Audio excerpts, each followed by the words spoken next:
AI companies are telling you two opposite things. Both can't be true. There is something strange happening in the AI industry, and once you notice it, you cannot stop noticing it.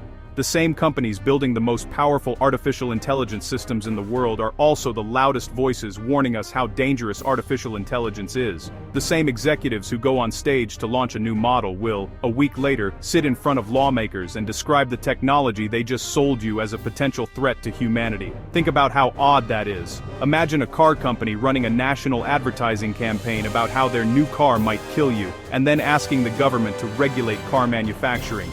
Nobody does that. It makes no commercial sense. And yet in artificial intelligence, it happens constantly, from the biggest players in the field. Today I want to explain why, because the explanation is not what most people assume, and understanding it will change how you read every single AI headline from now on.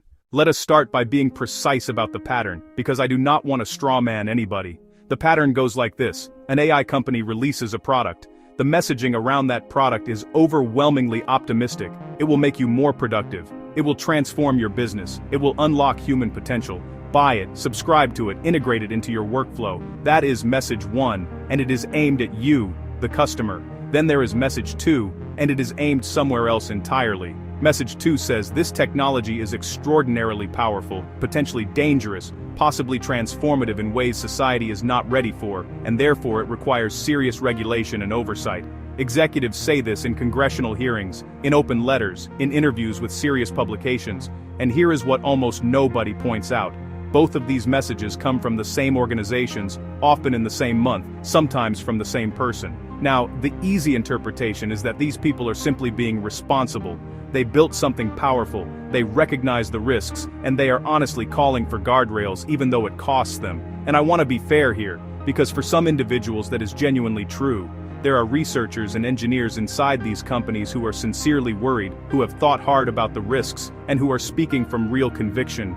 That is real, and I am not dismissing it. But when a company as an institution behaves this way, when the corporate strategy itself includes emphasizing how dangerous its own product is, sincerity is not a sufficient explanation. Companies are not people. They respond to incentives, and when a behavior looks irrational on the surface but keeps happening anyway, the right question is always the same. Who benefits? So, let us ask that question honestly, cutting through the noise. Who really benefits when an AI company loudly declares that its own creation is dangerous and needs to be regulated? The first beneficiary is the company itself, in a way that is completely counterintuitive. Saying your product is dangerously powerful is, functionally, the strongest possible marketing claim you can make. It's a masterclass in positioning. Think about what it actually communicates. It says this thing is so capable, so transformative that governments need to get involved. No advertising budget in the world buys that kind of third-party validation and credibility. When a company tells you their software might reshape civilization, they are not warning you away from it. They are telling you it is the most important product on Earth, and you cannot afford to be the person who ignored it.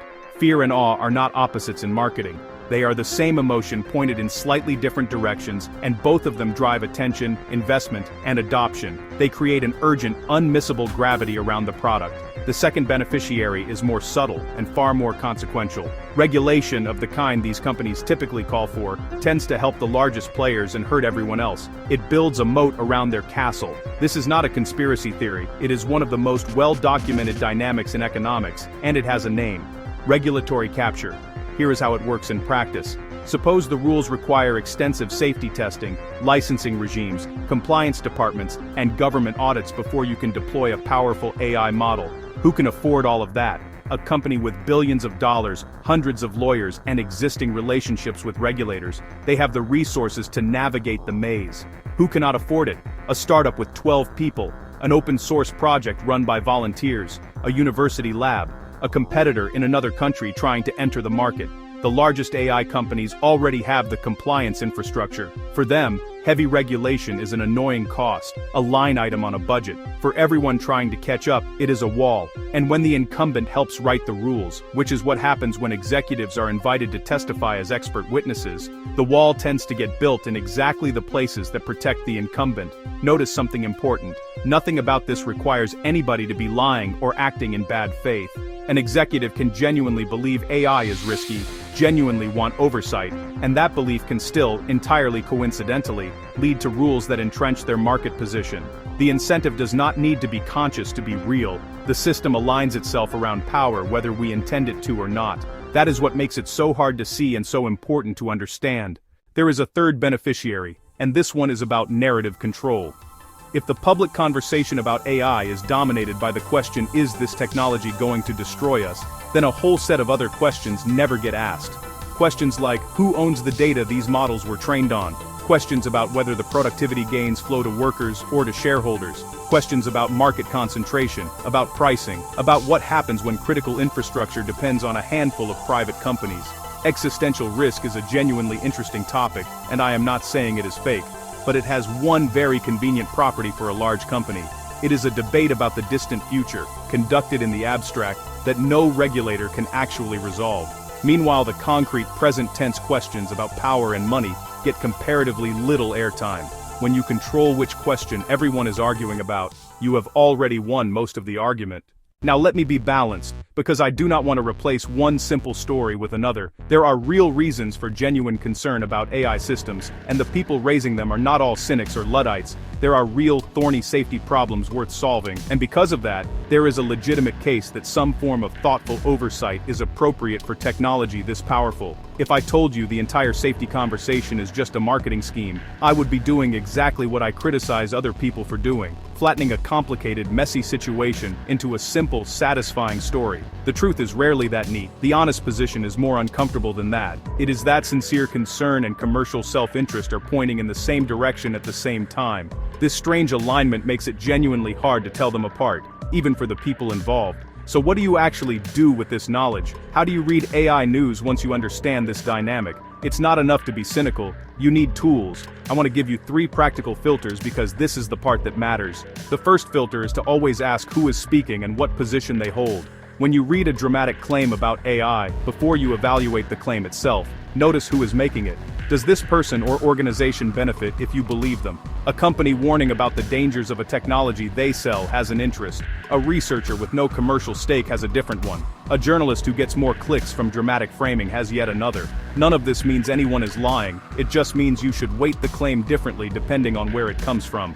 This single habit will improve your understanding of the AI conversation more than reading 10 more articles. The second filter is to separate claims about capability from claims about timeline. This is where almost all AI discourse goes wrong. Saying a technology could eventually do something is a very different claim from saying it will do it soon. The first is often a defensible technical projection. The second is almost always speculation dressed up as analysis. When you see the two blurred together, and they are blurred together constantly, that is a signal that someone is trying to create urgency rather than inform you.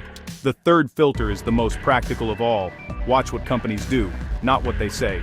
Rhetoric is cheap, strategically flexible, and easy to produce. Behavior is expensive and therefore much more honest. If a company says a technology is too dangerous to release and then releases it, the release is the real message. If they call for regulation and then lobby against specific rules that would cost them money, the lobbying is the real message. If they warn about the risks of racing ahead and then race ahead at full speed, the racing is the real message. Actions cost something. That is exactly why they tell you more than words ever can. Here is what I actually think, having watched this pattern for a while now. The AI industry is not a conspiracy and it is not a charity. It is a set of companies competing extremely hard in a market with enormous stakes, a race for technological supremacy and market dominance. It's staffed by people who hold a wide range of sincere views, all operating inside powerful incentive structures that shape behavior whether anyone intends it or not. The two opposite messages you keep hearing are not evidence of dishonesty. They are evidence that the industry is talking to two different audiences at the same time, and telling each one what serves its interests best. To customers, they sell a narrative of boundless opportunity. To regulators, they present a narrative of existential danger that only they can manage. Both messages are strategically useful, and neither one is the whole picture. What that means for you is simple, but demanding. You cannot outsource your understanding of this technology to the people selling it, and you cannot outsource it to the people who profit from making you afraid of it either. You have to look at the thing itself. Use the tools. See what they actually do well and where they actually fall short. Form your own picture from direct, hands-on contact, rather than from headlines written by people with an angle. That sounds like more work than reading a summary, and it is. It is also the only approach that will not leave you permanently confused by an information environment where almost every loud voice has a position to protect. That is what this channel is built around. Not doom, not hype, not repeating whatever the loudest company said this week, just working out what is actually going on, and being straight with you about where the evidence is strong and where it is thin. If that is useful to you, subscribe and hit the bell, because we do this every single week, and I want to hear your read on this one, because I know it is contested. Do you think the safety warnings from AI companies are sincere, strategic, or somehow both at once? Tell me in the comments. I read every single one. See you in the next video.